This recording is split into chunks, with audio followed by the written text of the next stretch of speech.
Hello बच्चों, तो आज के इस वीडियो में हम वर्गमूल निकालना सीखेंगे, वो भी अभाज्य गुणनखंड विधि के द्वारा।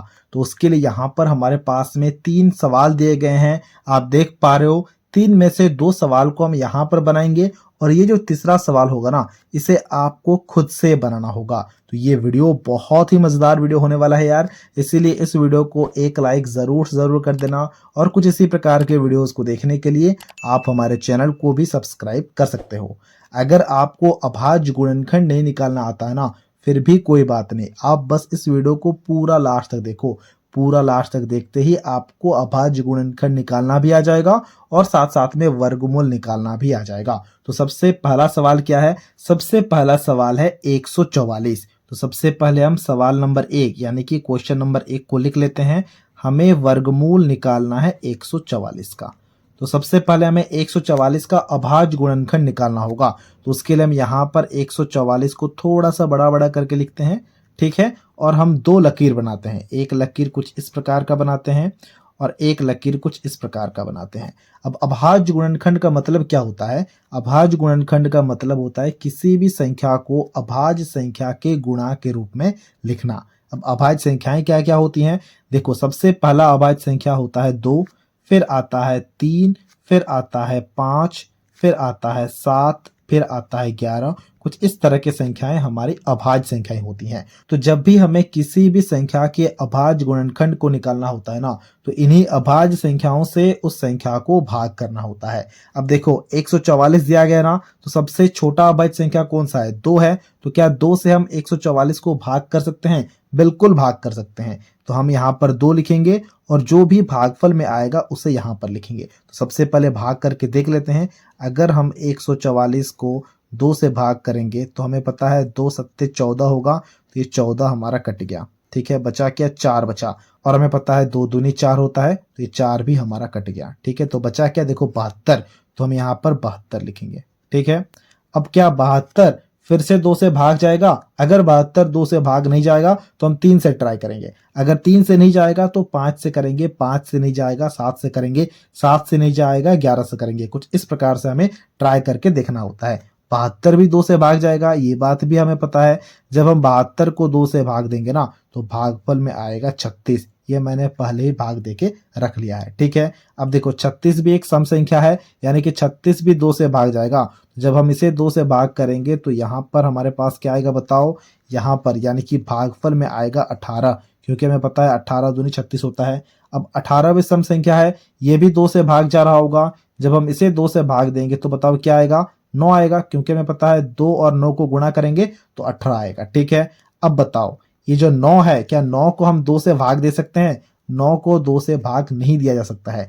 तब हम 2 को यहाँ से हटाते हैं। अब कौन सा संख्या है? देखो 3 है। तो क्या 3 से हम 9 को भाग दे सकते हैं? बिल्कुल भाग दे सकते हैं, क्योंकि अगर हम 3 से 9 को भाग देंगे तो भागफल में 3 आएगा, क्योंकि 3 तिया 9 होता है। अब ये जो 3 है, क्या 3 इस अभाज्य संख्या के लिस्ट में है क्या? बिल्कुल है। तो हमें यहाँ पर रुक जाना है, यानी कि 144 का अभाज्य गुणनखंड हो चुका है। अगर आप 2 गुणा 2 गुणा 2 गुणा 2 गुणा 3 गुणा 3 करोगे तो 144 आ जाएगा। तो वही हम अब 144 के जगह में लिखने वाले हैं। 144 दिया हमने, बराबर क्या हो जाएगा ना, इन सारे संख्याओं का गुणा हो जाएगा। तो हमने गुणा कर दिया। देखो 2 4 बार आया है, तो 4 बार हमने 2 को गुणा करके लिखा यहाँ पर, ठीक है। और यहाँ पर 3 आया है 2 बार, तो हमने 3 को यहाँ पर 2 बार गुणा करके लिखा।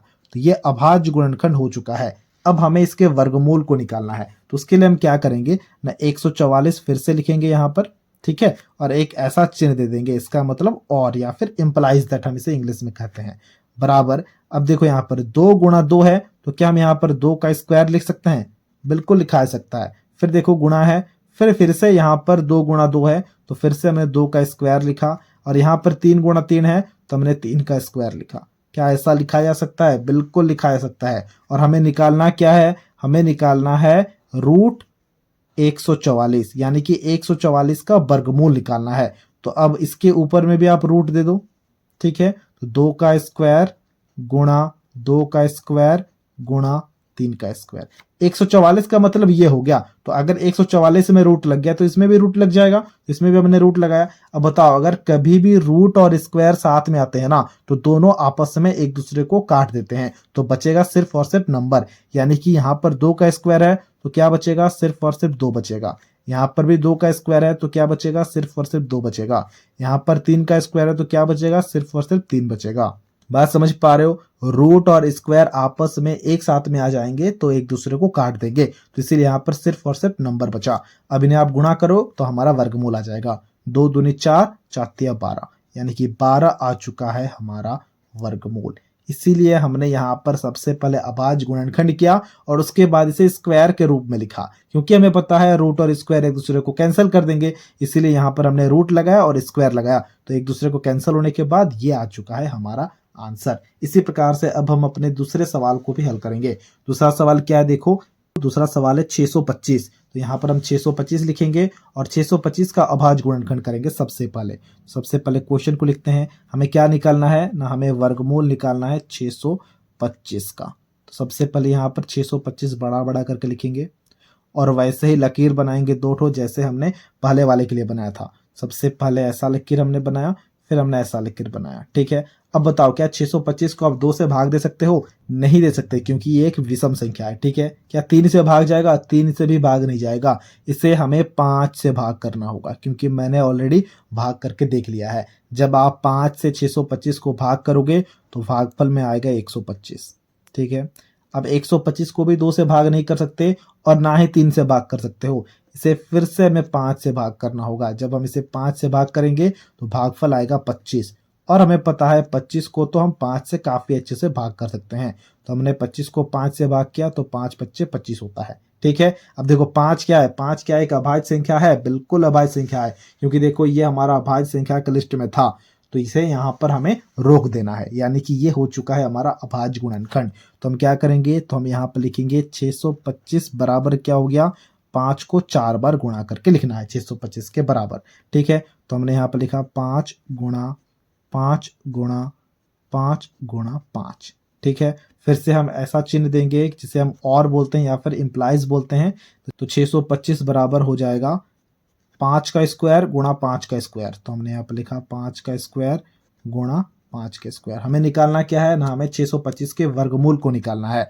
तो हम यहाँ पर रूट देंगे और 625 लिखेंगे, ठीक है, बराबर फिर से रूट देंगे, 5 का स्क्वायर गुणा 5 का स्क्वायर लिखेंगे। तो हमने 5 का स्क्वायर गुणा 5 का स्क्वायर लिखा, और हमें पता है कि रूट और स्क्वायर साथ में आ जाते हैं तो एक दूसरे को कैंसिल कर देते हैं, तो सिर्फ और सिर्फ संख्या बचेगा।